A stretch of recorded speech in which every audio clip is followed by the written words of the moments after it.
final natin yung impeachment complaint laban kay Vice President Sara Duterte. Nandiyan yung ating points na dineliver ng 2024 impeachment complaint pero dinagdag natin yung Madriaga complaint.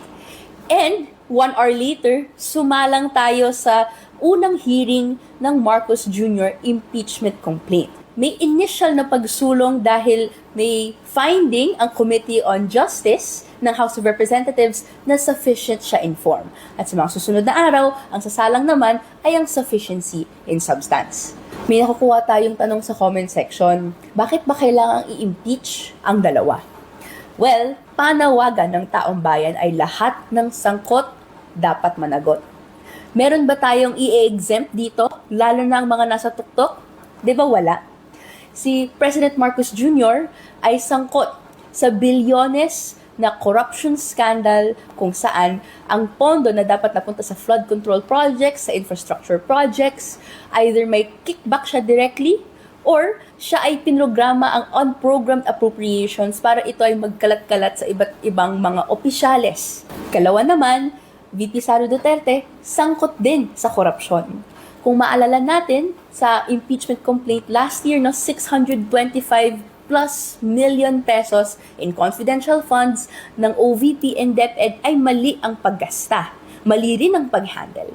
Kung tinatanong yung opisyalis niya, sinasabi niya na huwag sagutin.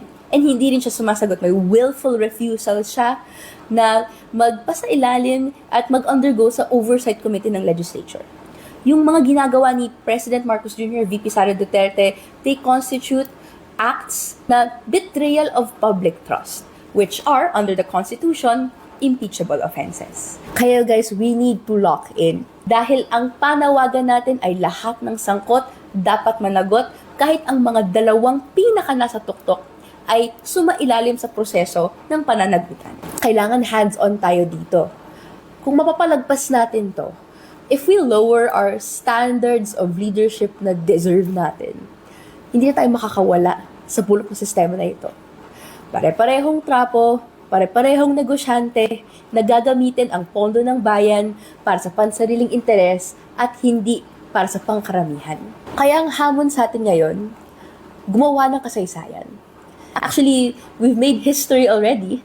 The Philippines is in the process of removing its top 2 officials. Never before done in history.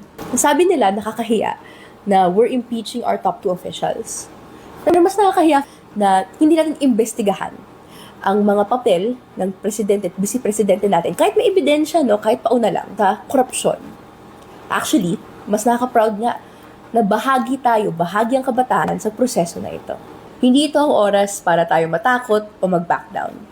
Bagkus, ito ang oras para tanawin natin kung anong kinabukasan ang gusto nating makamtan.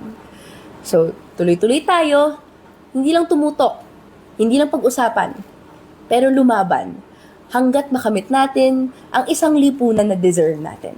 Laban po tayo.